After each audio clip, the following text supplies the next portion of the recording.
It is not unusual in my experience for users to state they have not read the IFU, they cannot recall ever having seen the IFU, and they do not sometimes know where the IFU is kept.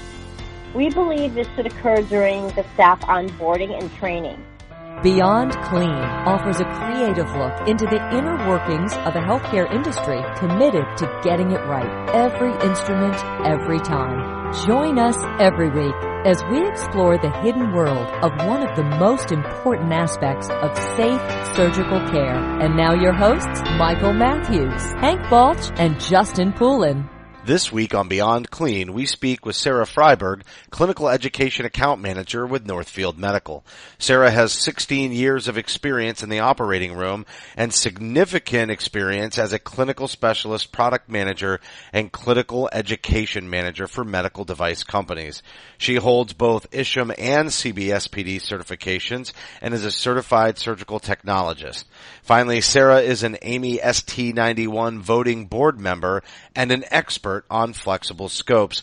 So Hank is traveling this week and he won't be joining us, but Mike is here along my side, and flexible scopes, just like we were talking about in the intro, Sara's an expert, and we're going to get into flexible scopes today and a multitude of different topics. We're going to go to the basics and talk about leak testing 101, then also point of use cleaning, and then in the second segment, dive into the details of manual cleaning and talk about adverse events and putting AAMI ST91 into everyday use in your department. So, Mike, I've known Sara for a while. She's a coworker of mine, and I'm really excited to have her on the show. Yeah, I know if there's one, group of people that we just really love talking to on this show, it's educators. This is an education-focused podcast, and we love the chance to get to talk to the experts in the field, and not just experts in the material, but experts in communicating, the critical importance of that material are often those educators. And that's what we get to talk to tonight, and I'm really excited. Yeah, our stomping grounds is very much on LinkedIn, and I know we have a presence on Facebook as well. But Sara's active on LinkedIn, and if you want to find all of our content there, go to linkedin.com/company/BeyondClean. You can follow us on Twitter at BeyondCleanInfo, and that Facebook page, facebook.com/BeyondCleanPodcast. Finally, our Instagram, you can find us Beyond Clean Podcast. We have a lot of anonymous images focusing on areas of inspection and cleaning that require attention to detail. You can send us a picture anonymously to be shared on our Instagram page. Email info@beyondclean.net. And also, you can use that email address if you have a future guest or a future topic that you would like to see us talk about or discuss on Beyond Clean. We'll be right back with Sara Freiberg, Clinical Education Account Manager with Northfield Medical.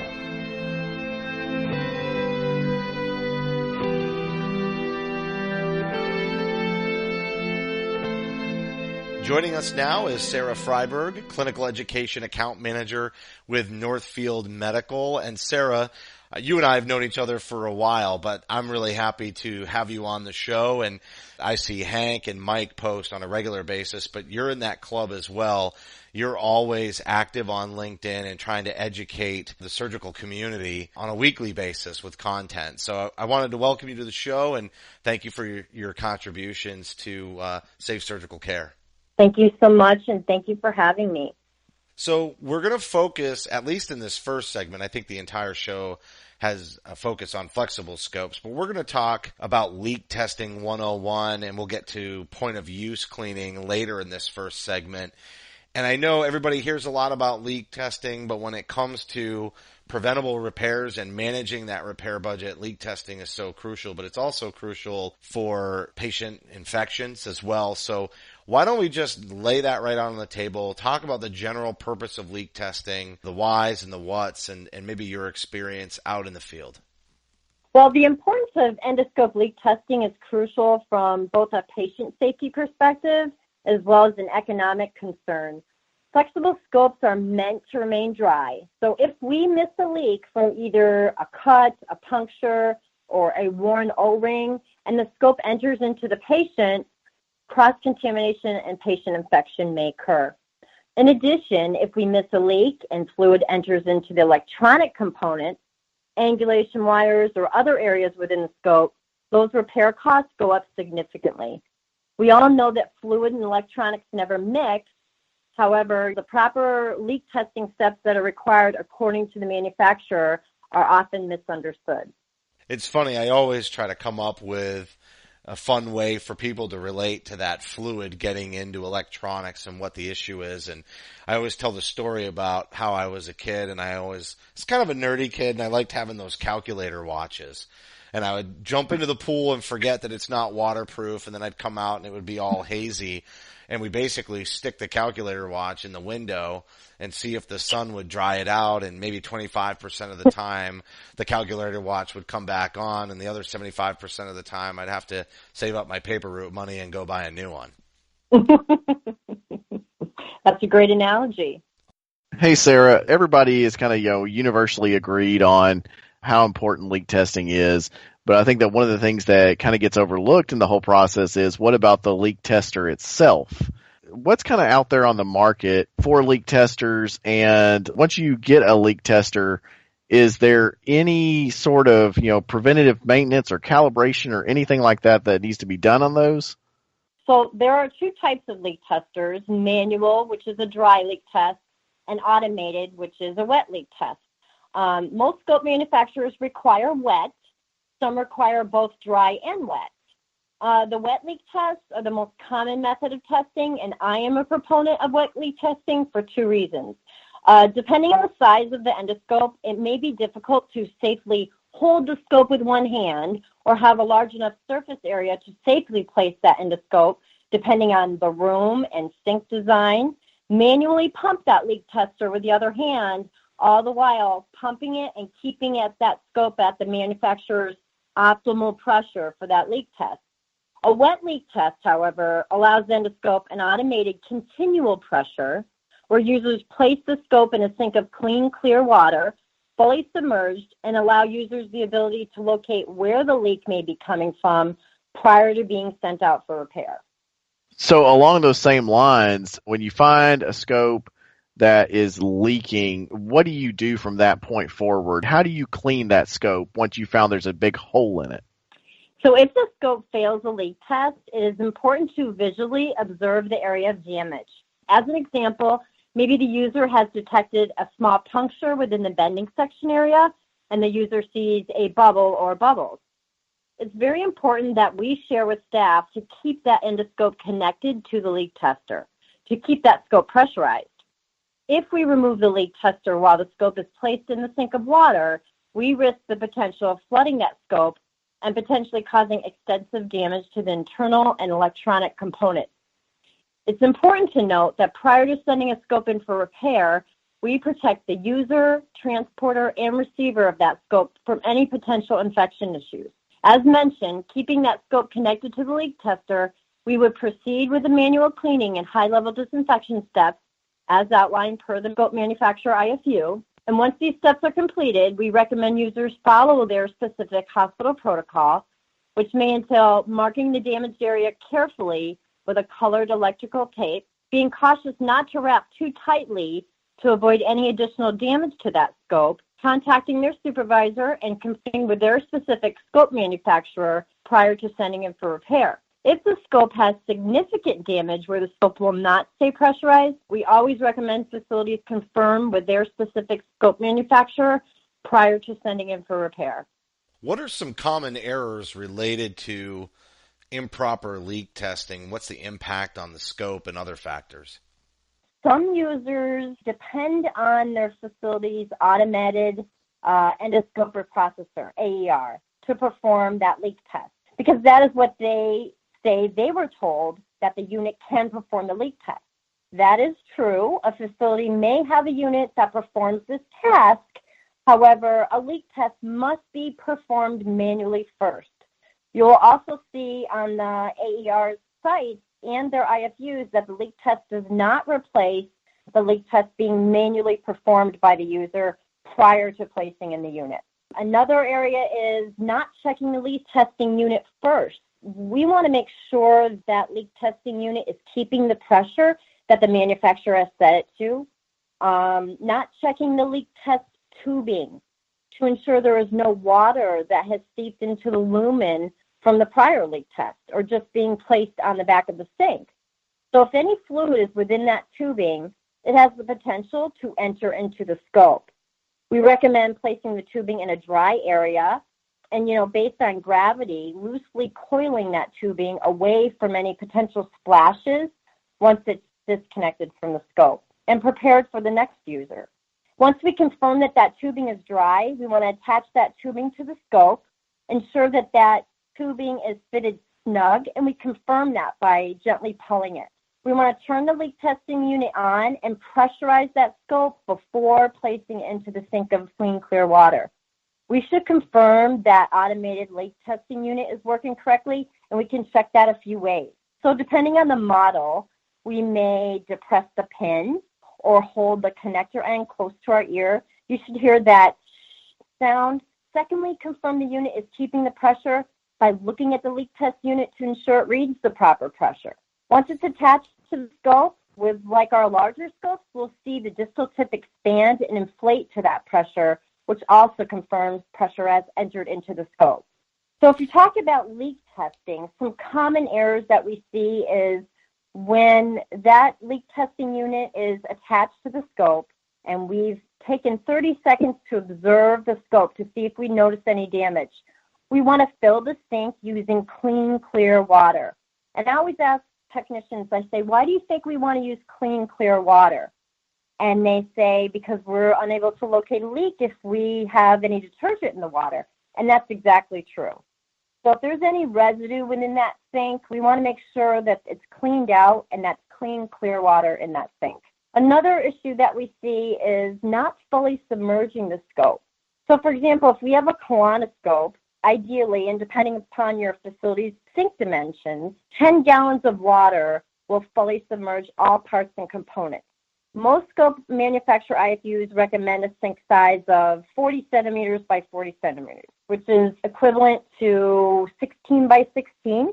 So oftentimes users will focus only on the bending section and the distal tip of the scope, looking for that leak. And I always like to share that a leak may occur anywhere on the scope. It could happen in the control body area. You could get worn out O-rings. I've seen leaks everywhere on the scope. It's not always at the distal tip. There's also a common misconception that a continuous series of bubbles emerging from a location on the scope indicates a leak. It's important to note that a leak may present itself as a slow-forming or even a periodic bubble. Per AAMI, SGNA, and ARN, visually observing that scope for any leaks for at least 30 seconds is best practice. And as soon as that scope is fully submerged, the first step to the leak test entails flushing all lumens to remove any and all trapped air. Per the manufacturer's instructions for use, any air bubbles may inhibit disinfection of those channels. And I often hear users that are not aware of this step, or maybe they flush one channel one time and there's still trapped air in those channels. So we should flush until no more bubbles emerge from the channels. And depending on the size of the scope, this may take several flushes with a syringe. That's a really good point, Sarah, because you can get like this false positive that there's a leak when there's not, all that residual air. One time I knew exactly how many cc's of air was in the full length of that tubing. And I think people think, well, it's really not that much. But if you actually add it up, it's a pretty substantial amount of cc's. Like you can see residual bubbles from not flushing that through for quite a bit of time. Sarah, I know one of the mistakes that I see people will make on a semi-frequent basis is, when they're doing the wet leak test, they unplug the leak test connection while the scope is still underwater. You don't even think about that, but that opens up that internal sheath, and all of a sudden you've got fluid invasion inside that scope. You're exactly right. Oftentimes I think they're rushed, right? Sometimes short-staffed, and they feel a little bit behind the eight ball, and they're rushing through some of the steps without maybe thinking them all the way through and understanding that, hey, if I just connect this leak tester, the scope is going to get flooded. It's a matter of knowing the scope.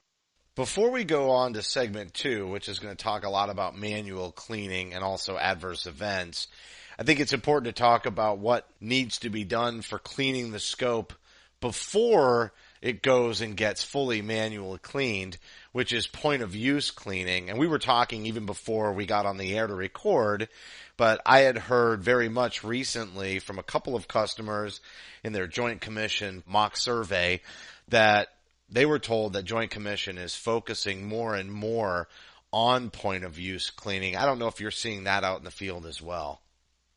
In regards to just instrumentation, I was at a facility last year, and they had mentioned to me that Joint Commission came in and stood outside of their operating room, waited for the surgical technician to come out with their instrumentation to make sure it was in a covered container, and they lifted up the container and saw that no point of use cleaning had occurred, and they cited the facility. Yes, they are now going into the OR arena and making sure that that is being taken care of before it comes to the sterile processing department.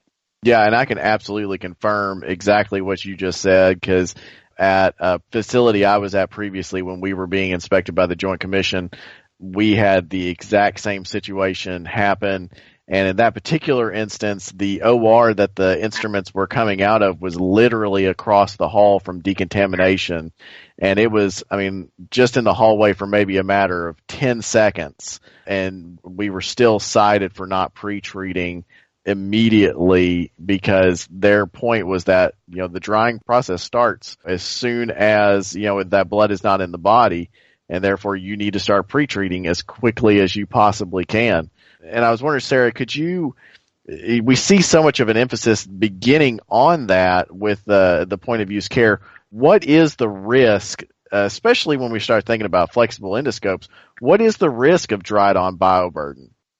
We've all heard of the term biofilm, right? The endoscope and the accessories should be cleaned at the bedside in the patient procedure room immediately after that procedure. So receiving a scope long after a case is ended and or one that hasn't been pre-cleaned is a definite concern, as pre-cleaning is an important step to removing any gross bioburden. If that endoscope is not immediately pre-cleaned, residual organic debris will begin to solidify, creating a biofilm, and it may prove difficult to effectively process that scope, and it may impede on the remaining processes. It's important to note that the manufacturer's instructions for use contain information stating that if that scope is not treated within a specific period of time following the procedure, then an extended soak time must occur. And that extended time can exceed 10 hours. It's really important because I've seen some litigation related to cross-contamination and infections, and that's an instructions for use, and if you don't follow it, it doesn't really matter anything else. You're liable 100% as a facility. And so you have to be really careful with that. And to your point, that bioburden can create a biofilm, and it can be completely refluxed into the scope where you can't even see it. That's right.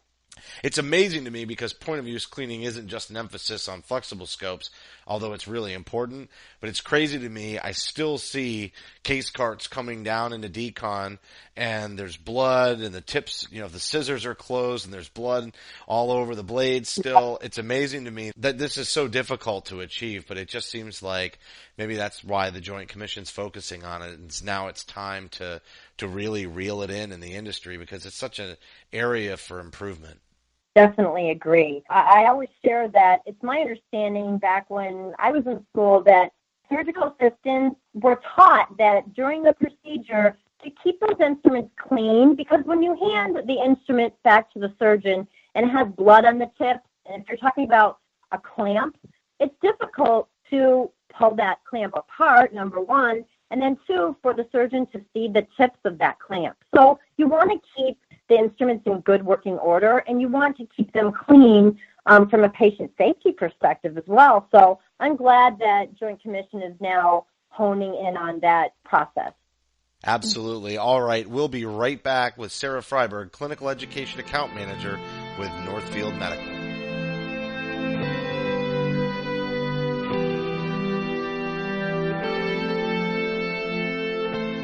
We're here with Sara Freiberg, and we are going to talk about manual cleaning and adverse events here in the second segment. So let's just start right at the beginning. I know we finished segment 1 talking about point of use cleaning, but let's start with common root causes of inadequate manual cleaning. I would say some common root causes for inadequate manual cleaning entail items such as inadequate or no current training protocol. Oftentimes I go into facilities and they weren't professionally trained or properly trained on the current manufacturer's instructions for use based upon their scopes. So they're overwhelmed, right? They're feeling overwhelmed. There are many steps required, but they're feeling rushed. So if you're looking at a hospital that is doing 15 scopes in one afternoon and you have one technician that's doing these scopes, they're feeling that pressure. And there's inadequate staffing concerns. They're sometimes running short-staffed. The room layout. Oftentimes I will go into a department. There was one particular department that had over 100 scopes. There were 27 technicians that worked in that department, and I asked the manager if they had a dedicated staff that cleaned the scopes, and their response was everyone is expected to clean the scopes, and they switch up each week. So one week they'll be in the procedure room, and the next week they'll be cleaning scopes. So 27 technicians were expected each week to remember all of those steps, and it's difficult. Sometimes the cleaning room only had one sink with a little counter space to perform the procedures well. A lot of those things are concerns with just the department and the staffing. Sarah, I know that we get regular training on cleaning our endoscopes from the manufacturer. I asked our education person, how many steps there are in the official IFU on how to clean, and he informed me that he didn't know the specific number of steps, but he knew that the reprocessing manual was 118 pages long. And to your point, I think you're absolutely right that these scopes are so complex that, simply doing it every now and then and being trained that one time just simply isn't going to be adequate. What kind of training regimen do you recommend? It is not unusual in my experience for users to state they have not read the IFU, they cannot recall ever having seen the IFU, and they do not sometimes know where the IFU is kept. We believe this should occur during the staff onboarding and training. So we discussed the importance of the IFU, but can we ensure all departments that care for scopes, sterile processing, GI labs, surgery centers, that they know of the instructions for use and how to gain access? Joint Commission may come through a cleaning department and ask the manager who the most recent employee is, walk up to them while at the cleaning sink, and ask the technician if they know where the IFU to that device is located, and then have to follow it. If not, Joint Commission may ask, how can you ensure you are following the proper protocol? And we should be cautious to answer that so-and-so taught me a few months ago. Staff should be aware of the importance of the instruction for use and the regulatory guidelines associated with their devices. So does that fall upon the department managers to have maybe a weekly, monthly, quarterly meeting with staff to go over those steps, highlighting specific areas that pertain to their specific scopes within their department? I believe it has to come from the top, and I believe there should be accountability so we may ensure both patient and employee safety. Along those same lines, I know that what really kind of sounded the alarm for most hospitals on just how complex and how difficult these scopes are to clean was the big, ERCP infection outbreak. You're in and out of a lot of hospitals, and I know that Olympus in particular has made some changes to try and make, the ERCP scopes more cleanable, and I think some of the other manufacturers have as well. From what you're seeing, are we turning the corner on the safety of the ERCP scope, or is that still a significant challenge that's out there? I wouldn't answer that we've overcome it. There are many documented and undocumented outbreaks in publication, and as we are aware, and to your point, in the public eye, in the news, regarding all types of scopes. The outbreaks include patient infections from multiple drug-resistant organisms, which have led to both illnesses and to death. So with the exception of a design error, all of these outbreaks can be traced back to a misstep and or staff not properly trained. The FDA and CDC have specific protocol language on their websites in regards to the additional steps pertaining to duodenoscopes. So the surface and surrounding area of, say, the forceps elevator, the groove, the guide wire locking groove, and the forceps elevator recess, they have a complex shape. Manufacturers' IFU's instructions call for how we must reprocess these parts carefully because insufficient processing may pose an infection control risk to the patient and or the operators. And so since the outbreak began several years ago, the FDA has continued collaborations with duodenoscope and automated endoscopic reprocessor firms to validate those reprocessing instructions. The FDA collaborates with government agencies such as the CDC, Centers for Disease Control, as well as the EPA, Environmental Protection Agency. The FDA and the Joint Commission have also teamed together, and they've posted a recorded webinar on the FDA's website, and it's available to the public to discuss those concerns regarding the reprocessing of those scopes. So, Sara, let's talk a little bit about the connection of this poor manual cleaning to adverse events. I know that's a pretty easy leap off from the situation with the ERCP scopes, and I think CRE is just such an obvious connection between the two, but maybe there are other points of emphasis in that regard.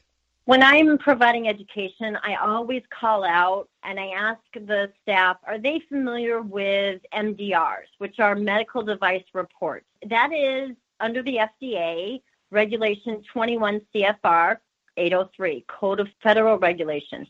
This contains mandatory requirements for manufacturers, importers, and device user facilities to report certain device-related adverse events and product problems to the FDA. Each year, the FDA receives several 100,000 reports, suspected device-associated deaths, serious injuries, or malfunctions. The FDA uses these device reports to monitor that device performance. They want to detect any potential device-related safety issues and contribute to the benefit-risk assessments of these devices. You know, there's so many different avenues when you talk about scopes and adverse events. Even if you talk about water temperature, think about when you wash your hands. You have to use warm water and you have to have that friction of your hands, and that is what starts that process to clean your hands. So the correct water temperature is very important for scopes. It must be warm or it may impede the cleaning process. So we should also follow the manufacturer's detergent IFU. Some manufacturers also provide an automated low foaming detergent that's temperature specific, and that will alert the user if that water temperature is not above, say, 97 degrees, and then they'll add warm water to it. It's also important that the correct detergent amount is added. It's ounces per gallon. If you have 10 gallons of water in your sink, users should measure or provide 10 complete pumps equating to those 10 ounces of detergent. And more detergent is not better because we talked about biofilm earlier. That may form a film on the scope and actually impede the high-level disinfection or sterilization process. So that's important to know. Let me chime in on too much enzymatic. I think it's just you don't see the fill line everywhere you go. They don't necessarily have an automatic dispenser to do the right proportioning of the enzymatic to the water. A lot of times people just think more is better. And if they have just the detergent sitting in the bottle alongside the sink with the pump, they just start pumping and pumping and pumping. And I don't think we a lot of times say not only don't use too much detergent, but it's really that emphasis on rinsing. And I don't think there's always such a great emphasis on process to remove that chemical. And if you are finding yourself just going pump, pump, pump, pump, you know, you might even have a higher concentrated enzymatic that dilution or the proportion is 1/4 of an ounce to a gallon. Well, if you've got 4 gallons filled in the sink, it only takes one pump. I've never seen anybody only hand pump once. And so I feel like that can never be stressed enough. And then on top of it, really proper rinsing, because if that enzymatic residue gets left behind, it can cause a tacky feeling on the outside of the scope. Enzymatic is used to break down protein, right? So nobody wants enzymatic inside of their body either. You're right about rinsing that scope under free-flowing water is definitely something that has to be incorporated that we don't see. We'll sometimes see staff just placing the scope in a sink full of water. Well, what do you have? You just have the residue from the detergent that was on the scope now sitting in the sink full of clear water. So you still have residue, so it should be under free-flowing water. Brushing is such a huge, and I'm sure you've seen this as well, Justin, staff maybe not brushing all of the channels. I sometimes see them brushing the straight suction channel, it has that bifurcation, and they brush that 90 degrees, but they sometimes forget there's a 45-degree angle within that channel as well. So that I see. Using the correct size brush is huge, and I always emphasize this as well, that too small of a brush runs the risk of us unable to reach those channel walls. Too large of a brush runs the risk of potentially damaging the channel or damaging the brush. I've seen where bristles come loose and may break off and remain within that channel, which of course leads to an unnecessary increased repair cost. Always following the manufacturer instruction for use according to the brush size. I often see facilities using one size brush for all of their lumen devices to save on cost. When users are brushing the channels, we recommend that they use short strokes because we want to provide that friction within that channel. Once that brush completely exits the channel, we should use our gloved hand to wipe away any debris from that brush tip before reintroducing into the channel. We recommend brushing each channel a minimum of 3 times or until no more debris. So it may take several times that you're brushing. If you're using a single-use brush, that it should be disposed of when the brushing is completed. And if you're using a multi-use brush, it should be reprocessed following that scope. Sarah, it seems like, especially when we're talking about flexible endoscopes, one of the most common instructions in any IFU, whether you're talking about flexibles or not, is visual inspection, right? You see it over and over and over. It has to be visually clean. But yet, when it comes to flexible endoscopes, we kind of just assume that if we do all the right steps, that everything on the inside should be clean. It's very difficult to ever say with any certainty if you can't look at it. And I know that several companies are starting to come into the market with flexible borescopes that are designed to, I describe them as a scope for a scope. And they're designed to enable technicians to actually inspect these channels. Are you seeing those scopes being very widely adopted or not? And if so, what are some of the risks that go along with that? I have seen borescopes used in some facilities. Several methods can be used to evaluate the results of the cleaning process.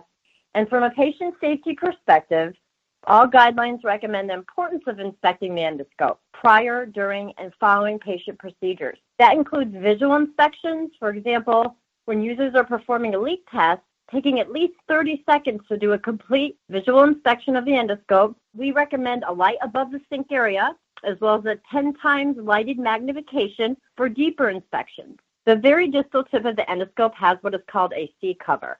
That C cover houses the light guide lenses, suction biopsy channel, air water channel, objective lens, and depending upon the model, sometimes a high pressure irrigation port. If we have any missing parts or components, we want to retrace our steps. Could it be a potential adverse event? Yes. If left inside the patient, absolutely.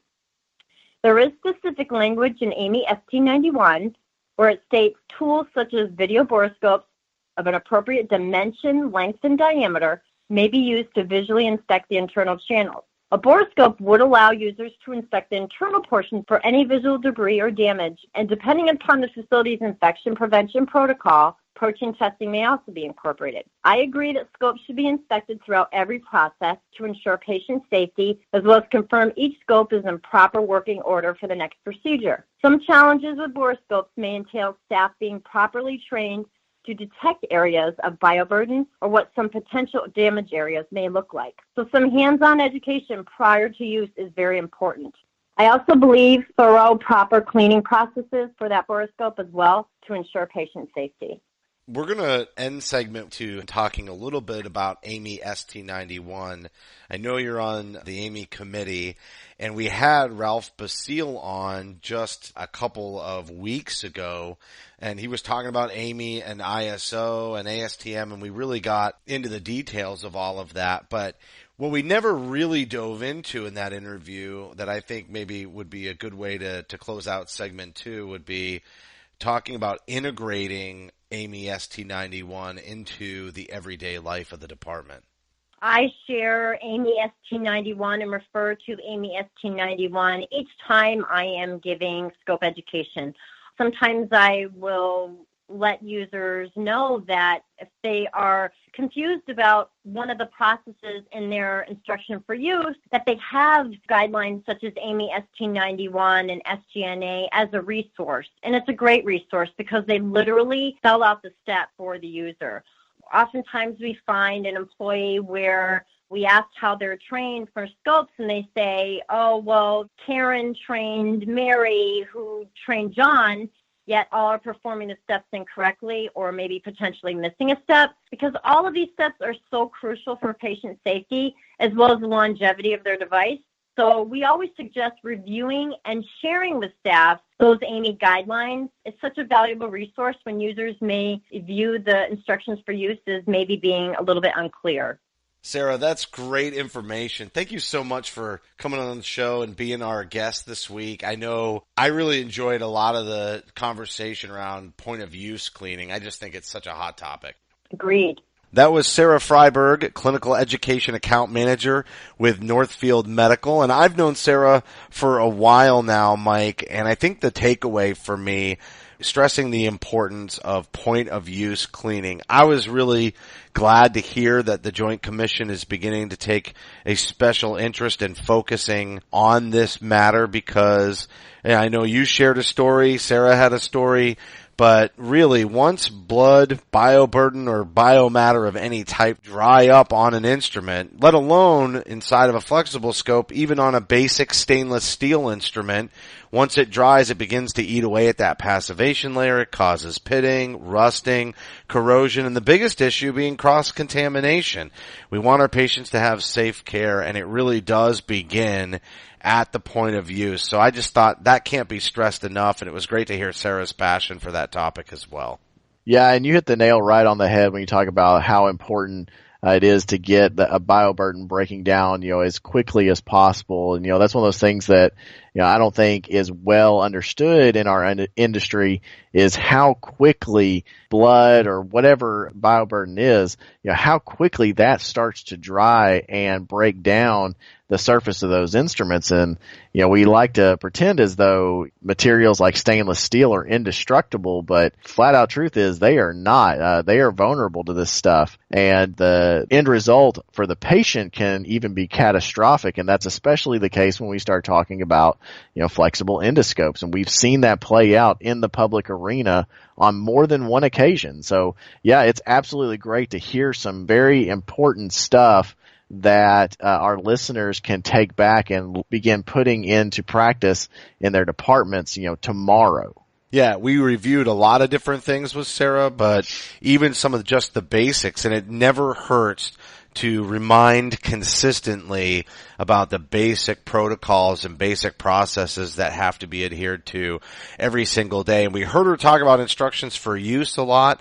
And I know a lot of times when I do education, people are like, oh, great, he's going to give me that instructions for use line again. But that's just the reality of it is if you want to decrease liability for your institution in the event of an adverse event like we talked about in this episode, then you have got to follow the instructions for use to the T. And it is a challenge, and I'm glad we dove into that a little bit too. I know we talked about biofilm, and that's a topic we really should maybe vet out in a future episode. So we'll put that on the list to maybe explain biofilm in more detail for a future episode. But that's going to do it for this week's show, and a reminder that you can support Beyond Clean by subscribing to us on iTunes and Stitcher. We'd certainly appreciate a rating and a review because your feedback is important to the show. And if you have any topics that you'd like us to cover on a future episode, or if you would like to share a picture anonymously on our Instagram page, simply send us an email to info@beyondclean.net. On behalf of Hank, Mike, and myself, thank you for listening to another edition of Beyond Clean.